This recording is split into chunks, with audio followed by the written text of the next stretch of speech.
Badge தெரியல பாருங்க.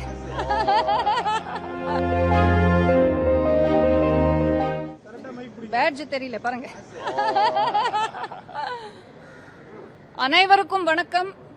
இன்னைக்கு மதர்ஸ் டே அன்னைக்கு தமிழ் தாய் அன்பு மகனாக நம்ம தளபதி, உயிர் தளபதிய தமிழ்நாட்டின் தலைவரா இன்னைக்கு நம்ம பார்க்க போறோம். ரொம்ப ரொம்ப ரொம்ப பெருமையா இருக்கு, சந்தோஷமா இருக்கு. ஏன்னா தாவேக்க ஆரம்பிச்சதுலேருந்தே நான் என்னால முடிஞ்ச சப்போர்ட் நான் கொடுத்துருக்கேன்.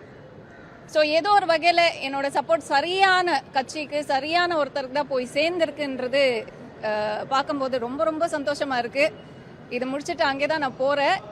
கோஇன்சிடென்டலி இப்போ ராகுல் காந்தி அவர்கள் வராங்கன்னு சொன்னாங்க. அதுக்கு தான் நீங்க எல்லாரும் இருக்கீங்க. ஸோ அப்படியே விஷ் பண்ணிட்டு போலாம் அப்படின்னு. ஏன்னா காங்கிரஸோட சப்போர்ட் தான் ஃபர்ஸ்ட் நம்ம விஜய் சருக்கு கிடைச்சது. அன்னைக்கு நான் சொல்லியிருந்தேன், ராகுல் காந்தி அவர்கள் ஒரு மாஸ்டர் ஸ்ட்ரோக் டிசிஷன் எடுத்திருக்காங்க. ஏன்னா people's mandate it's the ultimate verdict.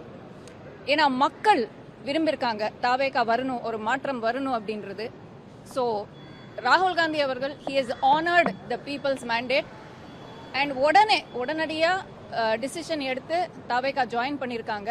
அதுக்கப்புறம் தான் மற்ற எல்லாருமே வந்திருக்காங்க. ஆனாலும் நம்ம ஃபார்மர் சிஎம் ஸ்டாலின் சார் அவர்களுக்கும் தாவேகா இன்னைக்கு அலையன்ஸ் போட்ட விசிகே திருமா சார் அவங்களுக்கும், ஐயுஎம்எல், சிபிஐ, சிபிஐஎம் இவங்க எல்லோருக்கும் பெரிய பெரிய நன்றிகள் நான் மக்கள் சார்பாக இங்கே சொல்லிக்கிறேன்.